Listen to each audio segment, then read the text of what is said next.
Suspect sa malagim na mass shooting sa Las Vegas, nakapagpasok ng 200 baril sa kanyang hotel room.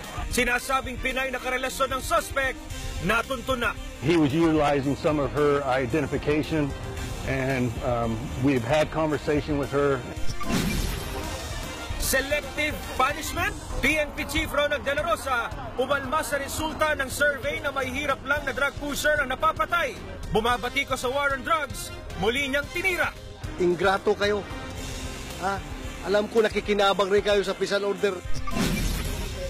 Deputy Overall Ombudsman Melchor Carandang sinampahan ng reklamo sa Office of the President para masibak siya sa pwesto. Senador Antonio Trillanes, siniwalat kung sino ang nagbenta raw ng mga peking impormasyon sa Pangulo. Mga ebidensya umano ng tagong-yaman ng Pangulo, inilatag din ng Senador. Sa Action Sports, TNT, pinatumba ng Barangay Ginebra sa Game 1 ng semifinal sa PBA Governors Cup. Ano ba talaga? John Lloyd Cruz at Ellen Adarna nag-post na muli ng mga litrato nilang magkasama.